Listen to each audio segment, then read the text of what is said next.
In John chapter 5, and of course, when you deal with the book of John, you understand how Christocentric John is. The writer says that he never mentions his name. One writer says, and it's true, he does not mention his name at all. He calls himself the disciple whom Jesus loved, another disciple, but he never ever mentions his own name. He talks about John the Baptist, of course, and the truth is that he is totally invisible and Jesus is completely visible. Doesn't mention his name. If you search the book of John, you will find that in every chapter he speaks of Jesus in one particular manner. In chapter 5, of course, he is the great physician. If you look at chapter 4, you will find, and I won't take you too far, if you look at chapter 4, you will find he is the great soul winner. But chapter 5, it goes like this. And after this, there was a feast of the Jews, and Jesus went up to Jerusalem. Now there is at Jerusalem by the sheep market a pool which is called in the Hebrew tongue Bethesda, having 5 porches. In these lay a great multitude of impotent folk, blind, halt, withered, waiting for the moving of the water. For an angel went down at a certain season into the pool and troubled the water. Whosoever then first, after the troubling of the water, stepped in was made whole of whatever disease he had. And a certain man, he has no name, he's a certain man, was there which had an infirmity 38 years. When Jesus saw him lie, knew that he been now a long time in that case, he saith unto him, wilt thou be made whole? The impotent man answered, Sir, I have no man when the water is troubled to put me into the pool, but while I am coming, another steppeth down before me. Jesus said unto him, Rise, take up thy bed and walk. And immediately the man was made whole, took up his bed and walked. And on the same day was the Sabbath. Of course, now the Jews got a problem with that. He answered them, He that made me whole, the same said unto me, Take up thy bed and walk.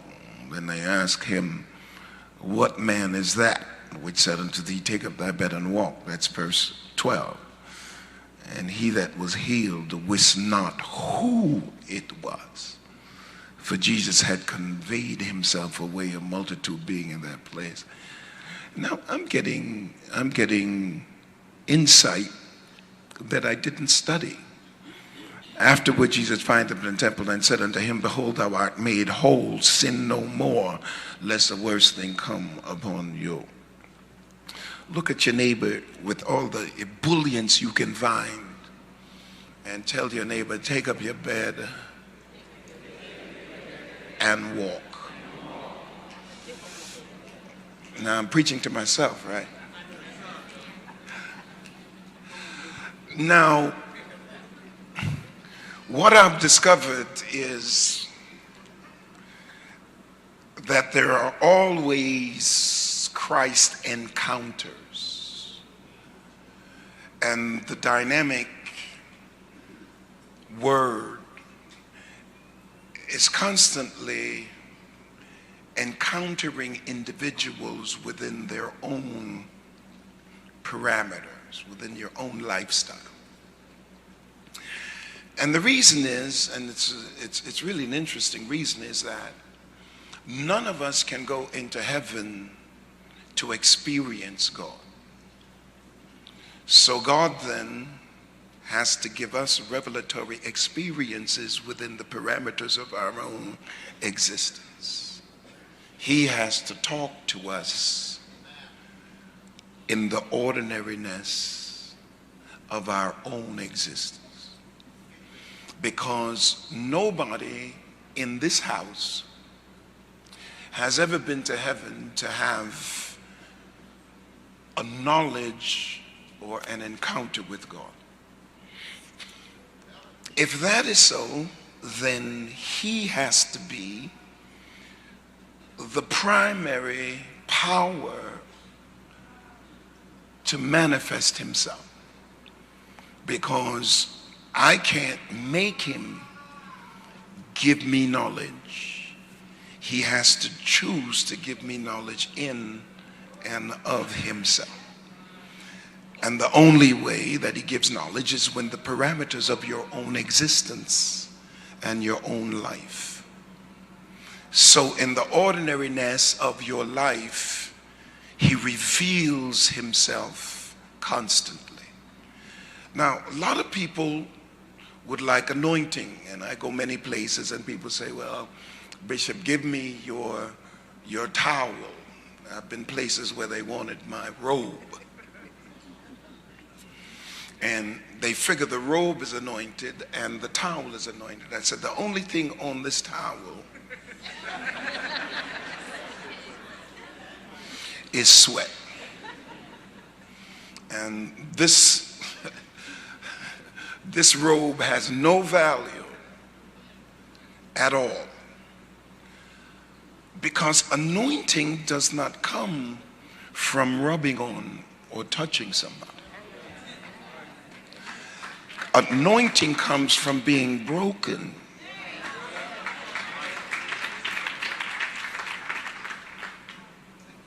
In many ways. So those of us who don't want the experience that is revelatory in its implication will never be able to bless anybody else. Because it's brokenness and the amount of times that you're broken that gives you the strength to touch the lives of many people. So the individual that wants to avoid the revelatory experience is an individual who will never ever be very close to God. So the amount of times you go through something is the amount of times he reveals himself. And the amount of times that he reveals himself gives you a history with God. Are you still with me?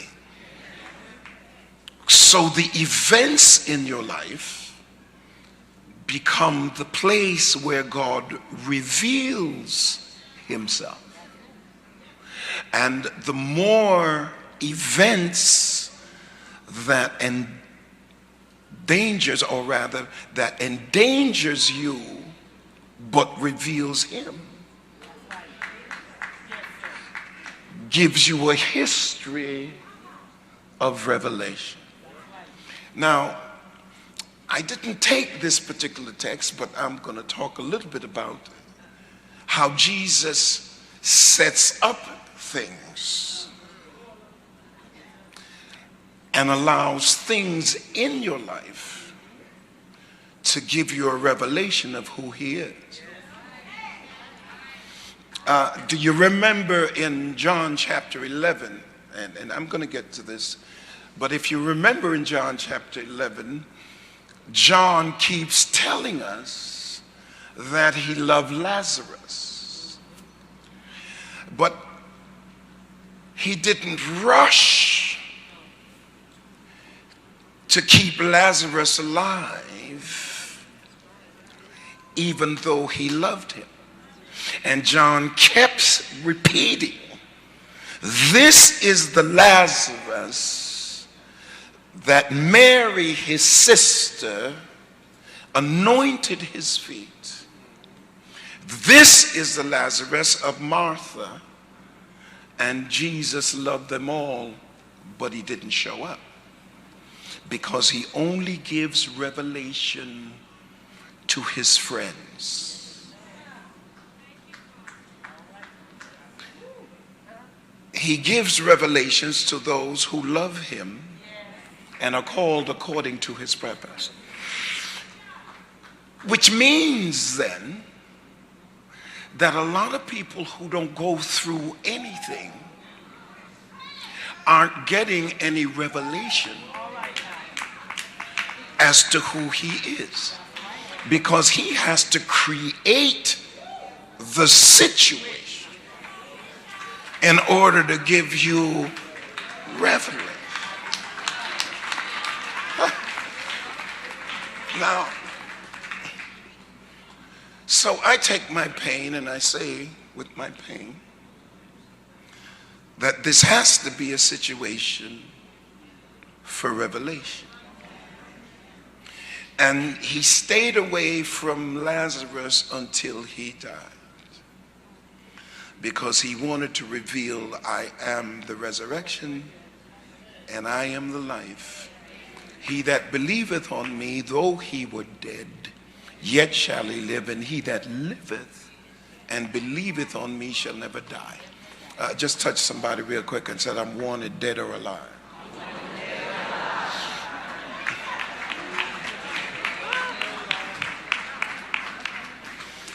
In this particular text, he is going in his dynamic encounter. He's only going to one person by that pool. He's not going to everybody. He's only going to one person. I had a great argument with God. I'd be like Bishop Pullman and talk to people. I had a great argument with God because I couldn't grasp why he would ask the man, wilt thou be made whole? I couldn't grasp it. I couldn't understand it. Why are you asking, wilt thou be made whole? Because for years, the man has been by the pool. Now, it said that he was in this condition for 38 years, but it doesn't say that he was by the pool for 38 years. Which means that he's been by the pool for many years, and it's an interesting dynamic that to him that hath, more shall be given. So the people who needed the healing less got to the pool first. I'm going to take a sidebar on that. To him that hath, more shall be given. To him that hath not, the little he has shall be taken away. Now you ought to tell somebody close to you, get in a position to have.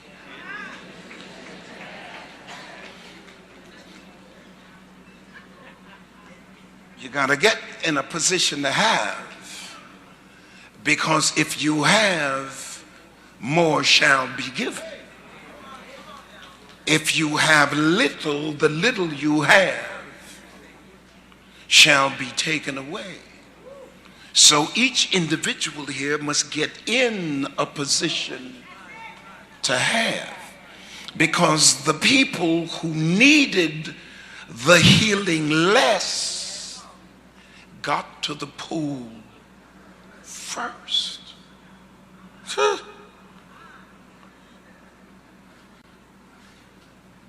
38 years he's in a condition, and Jesus asked him, wilt thou be made whole? And I asked myself for years, why would you ask, wilt thou be made whole, when you already know how he has been trying? Then I discovered that if he's just coming to you today, and you have been around the impotent, the lame, the blind, and the halt, and if you've been around negativity for any length of time, then the question has to be asked, Are you ready to be healed? Because many of us become comfortable with being uncomfortable.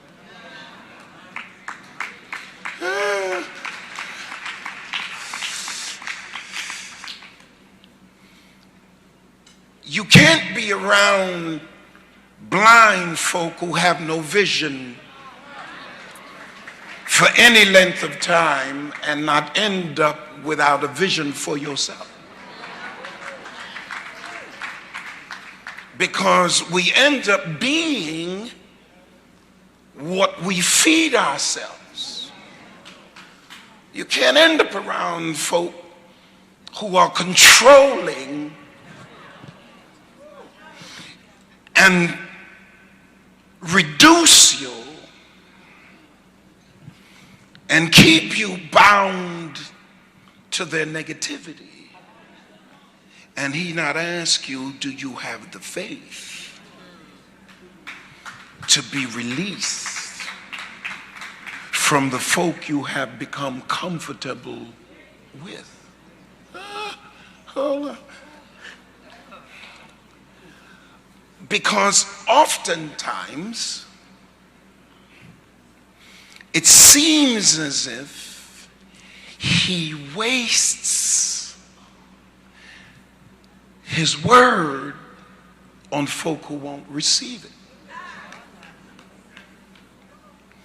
And he is the master of declaring to us, don't cast your pearls before swines. So now I understand better when he said to the man, wilt thou be made whole? Because I'm not coming to everybody around this pool, because everybody will not receive me, and a few firsts got healed. So I've come to ask you this morning, as I meditated on this, are you ready to be healed? And I'm not talking just physically now. I'm talking psychologically, because you can be delivered and still not be healed. I remember talking to a sister here in church, and she used to come to this service and then she stopped. And so she went to the next service, the second service, and I kept asking. I said to her, you did all the choirs, you did all the work in the first service, why are you coming to the second service? She says, because my ex-husband has started coming to the first service. I said, your ex-husband? I said, how long have you been divorced? She said, 10 years. I said, you've been delivered for 10 years and he still bothers you? You ought to sit right beside him, and when I say give him high five, touch your neighbor and say it ain't over yet.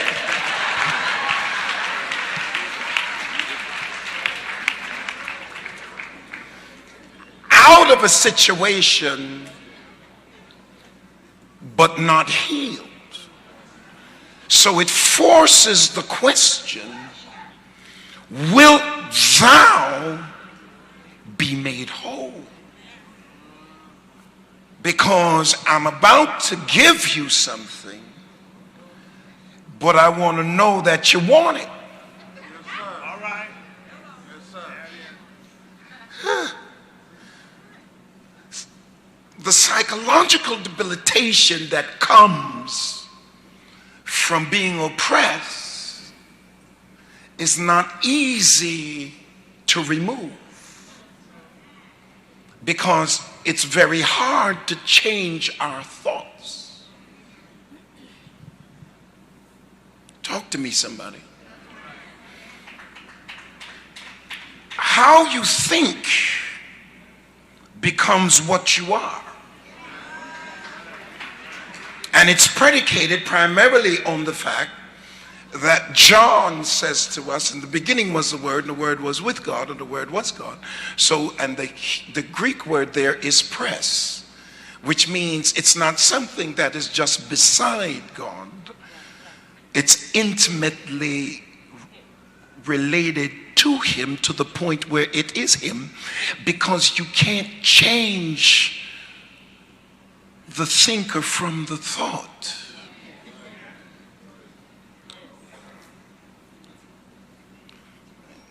I ain't trying to be smart.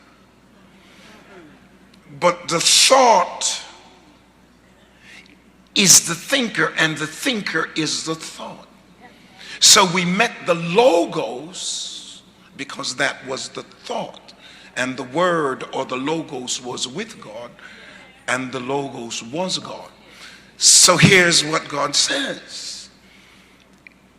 If I am no different than my thought, then you can be no different than your thought.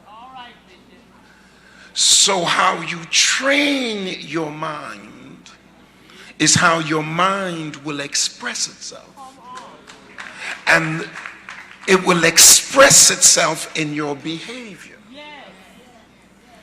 Because I can't change your behavior if I can't change your mind.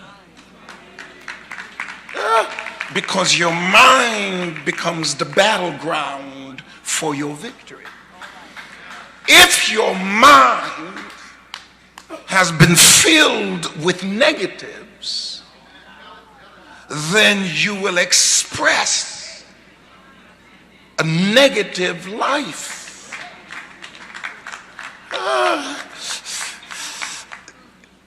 You gotta find people, or you gotta exercise in things that are positive.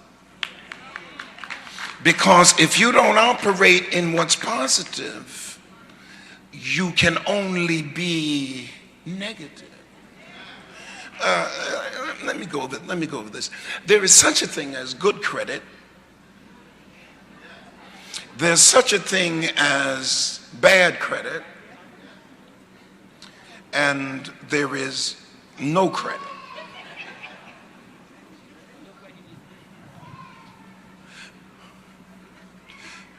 Now, if you're not trained to be successful, you're trained to fail. There is no middle ground. Because if you're not trained to make it, you're trained to lose it. There is no middle ground. There is no neutrality in how you think. Because you can't think in a vacuum. It's either you think you're significant or you think you're nothing. And when you think less about yourself, you take more mess from folk.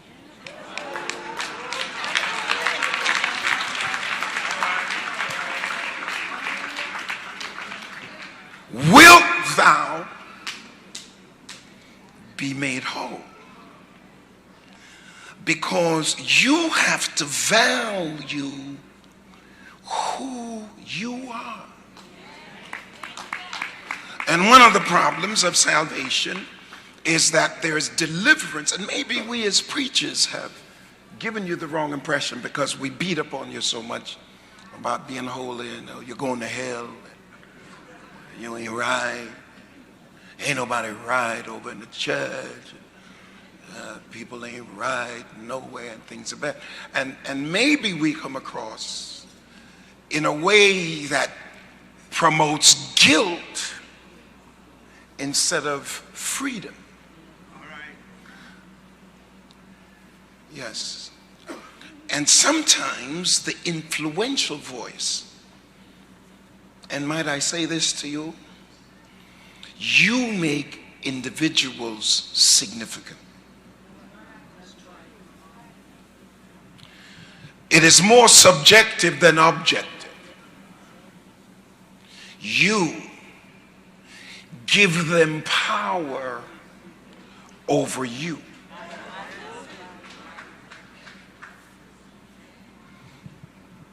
Maybe I'm glad I'm hurting, so I'm not hooping. We make people significant and we give them power over ourselves. And in many instances, we give them control over our thinking. Yes. And what God is saying is, when you meet me, I release you from everybody else.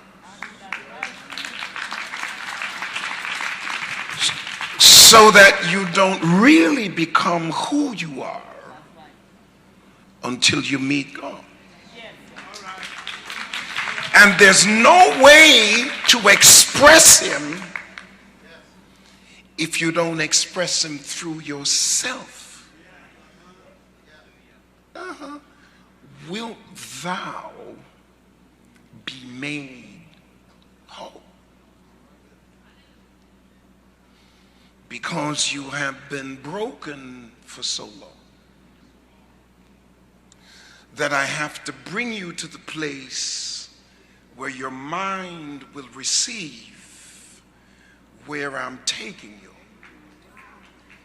Because either you're going to be helpless for the rest of your life, or you're going to receive my power to take the responsibility for your life. Because many of us have been broken for so long that we no longer feel we can handle our lives.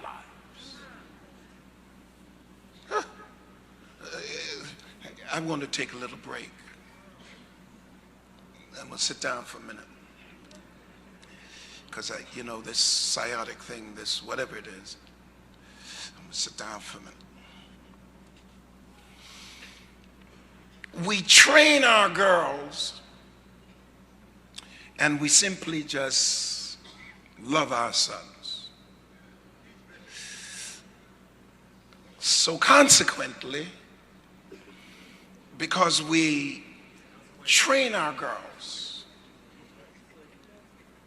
we train them.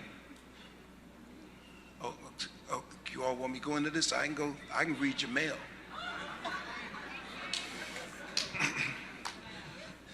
We teach our girls to say no.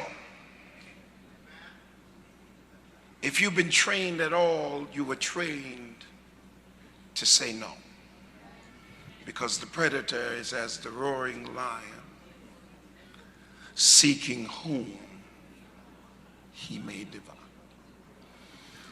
So we train our girls to say no.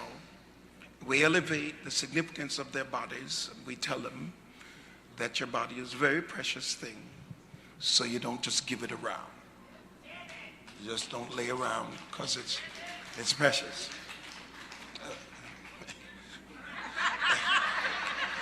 So we teach them to say no.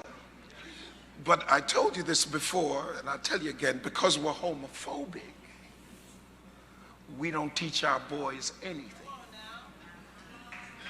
Because we're glad when they like women. So we don't teach them to say no. We don't train them. Consequently, you couldn't come home the time your brother came home.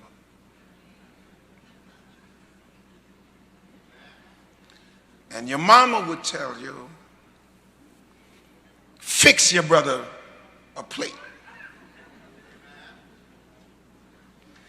For folk who are the only child, for the only child people here, you don't understand this.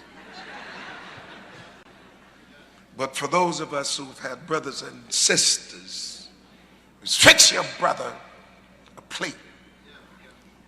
You end up washing the dishes. I was driving the other night coming from Delaware to Philadelphia before I caught the plane Saturday, and I heard the driver, the sisters would clean up the house, wash all the dishes. Then in the middle of the night, the brothers would go downstairs and eat and leave their dishes.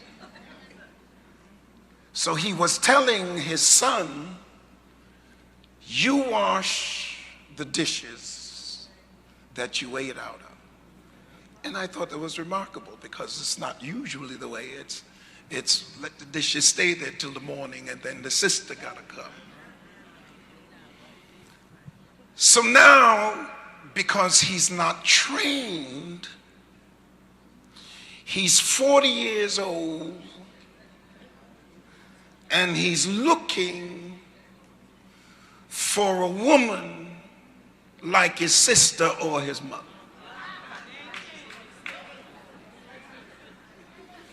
And the problem you have is that you're trained, so you're stronger and more secure than the man around you if he's not trained.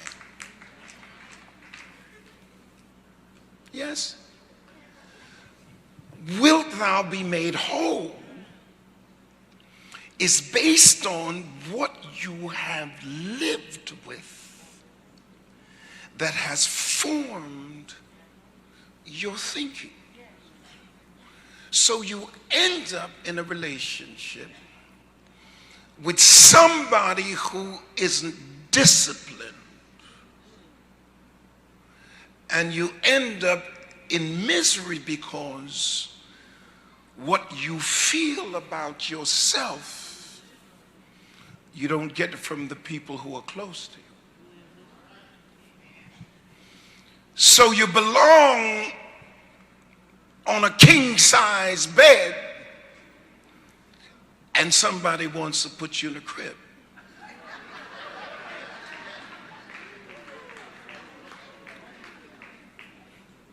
I was at the airport yesterday when I came in, and I was feeling that I needed to work on some obscure material. I felt like I needed to talk about stuff that nobody talked about.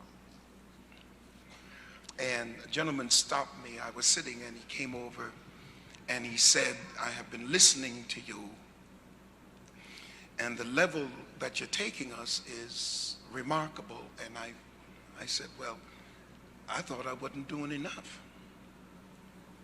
Because oftentimes you set standards for yourself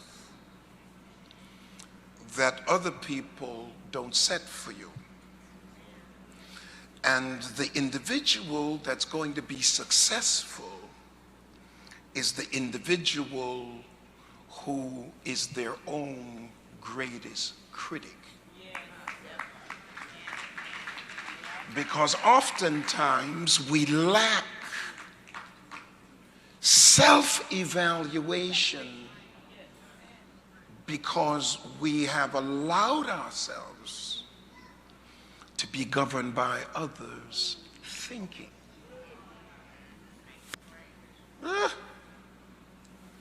So consequently, we need other people to compliment us,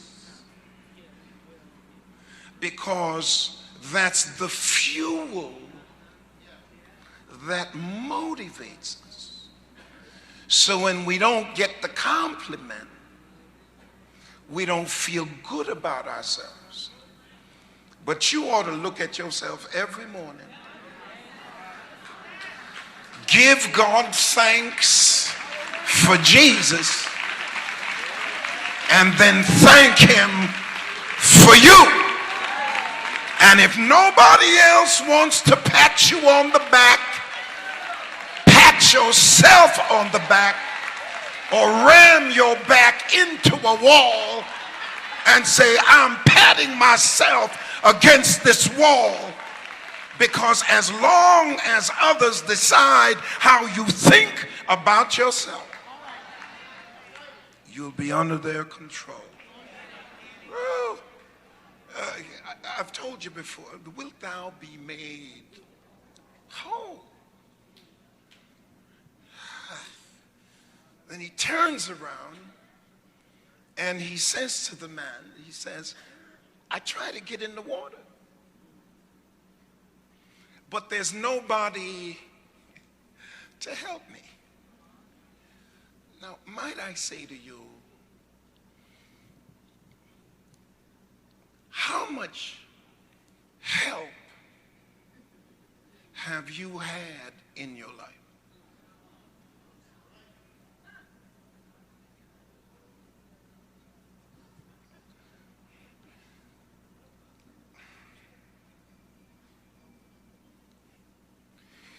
How many givers have you run into, as opposed to how many takers?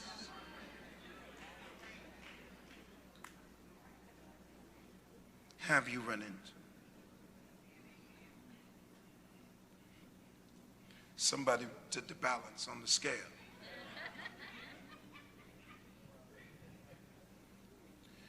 And haven't you spent most of your life trying to avoid takers? And the people you have been kind to the most, when you needed something,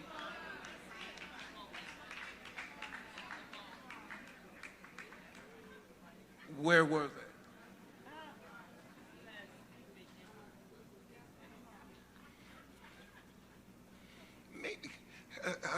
There's nobody, he says, to help me. And I sense, in my meditation, I sensed a little bitterness. Because if you're in a condition for 38 years and nobody will help you, because the question now becomes, where is his family? Where are the people who should care? And nobody will help me.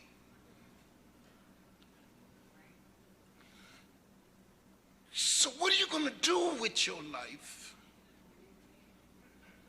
if you have nobody to help you?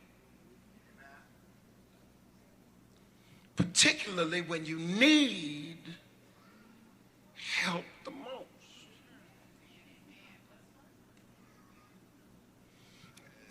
I'm going to digress for a minute. Somebody pulled my coattail. When God made us, he made us in his image and his likeness, male and female. Don't suggest because you're a woman, you're less than a man. The reason you operate the way you operate is how you were raised.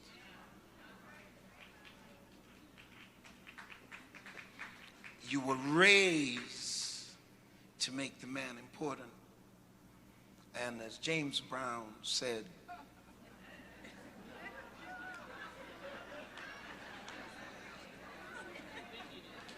this is a man's world.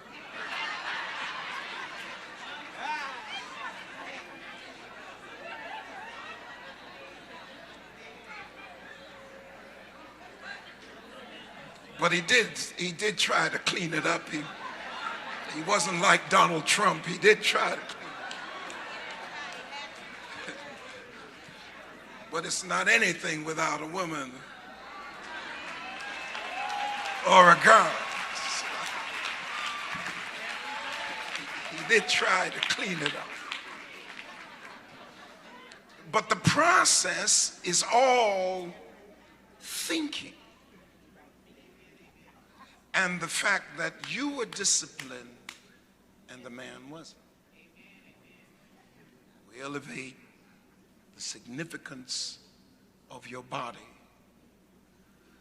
And because we elevate the significance of your body, you will find that a woman takes care of herself better than a man does. It's a systemic problem. This wilt thou be made whole issue and having nobody to help me. You're more secure because you were taught to help yourself. And I raised my daughter to be independent so she could stand on her own feet and not become somebody's minion or under somebody's control. But the problem with that is she's so strong, she challenges me.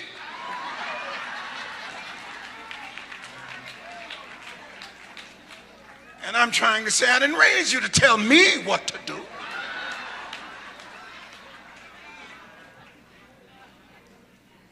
Wilt thou be made whole, and I have nobody to help me? And I sense when he said nobody to help me, I sense bitterness. Because when you're depending on other people to make your life work, and they never show up at the right time when you expect them to, you get bitter. And bitter is a wonderful way not to progress, because you get comfortable blaming other people for what you can't achieve yourself. Wilt thou be made whole when you have no one else to help you? Then you have to look to God. And you will not find God in the ceiling or in the cloud. You will find him in you. So no matter what you're feeling, no matter what you're going through, you still show up. No matter what your pains are, no matter what you're lacking, you still show up, because who is showing up now? Not just you, but the God that's in you, who is telling you, take up your bed. Take it up and walk. Oh yes, it's supposed to be a place of weakness, and it's supposed to be a place of pain, but you pick it up, put it on your shoulders with all you got to go through, and let the devil know I ain't over yet, because I can pick up this pain and still be good. Pick up this pain and still be victorious. Pick up this pain and still overcome. Pick up this pain and still make it. I feel like shouting now. I'm not a cripple anymore because I got my pain on my back. I'm not a cripple anymore because your attitude does not control me. I'm not a cripple anymore because God has touched me. I'm not a cripple anymore because God is in me. I'm not a cripple anymore.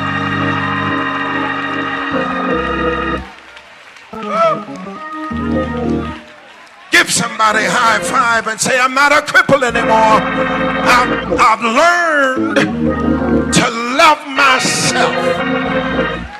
I've learned that I am important. I've learned that I'm somebody to God. I've learned.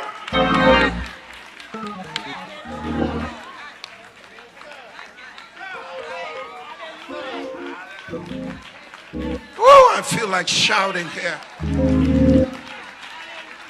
I feel like giving God some glory. Giving God some praise.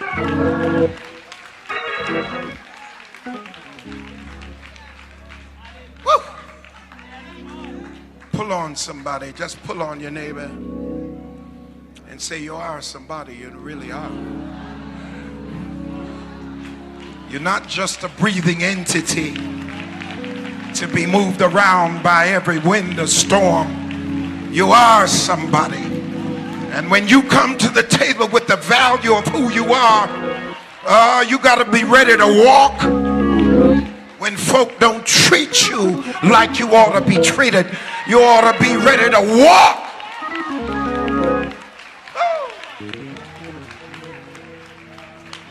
I'm closing. I'm closing. Y'all sit down. I'm working. I'm the only one working.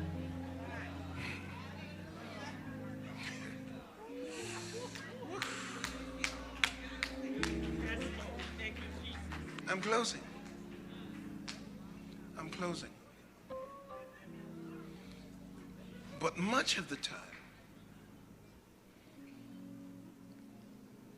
what we have allowed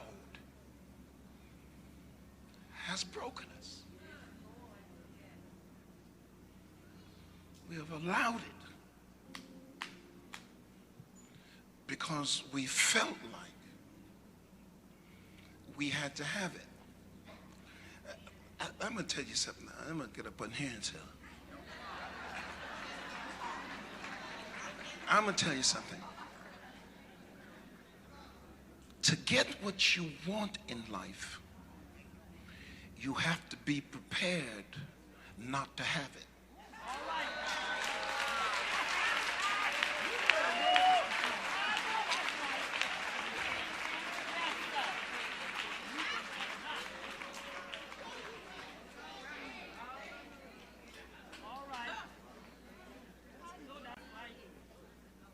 Because at the end of the day, when he made you in his image, ladies and gentlemen, when he made you in his image,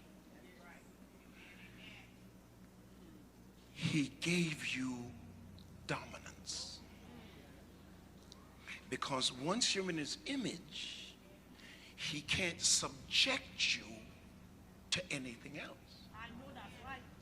Because nothing else is in his image. So he's got to give you dominance so that anybody who is in your space has to be with you.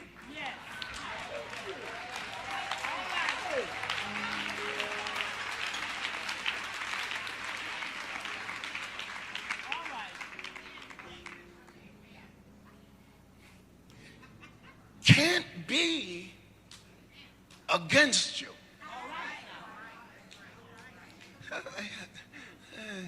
I'm closing.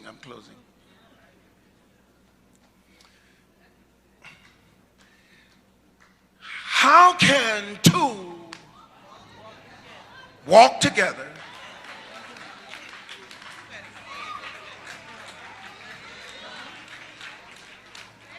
there's got to be some agreement here.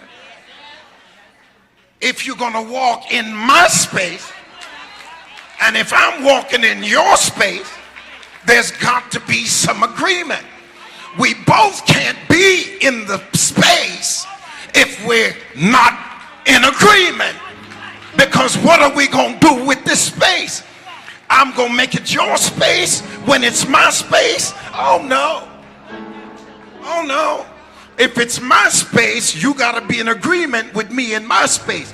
But my space may turn out to be your space, so I got to be in agreement with you in the space, because two can't walk together except they.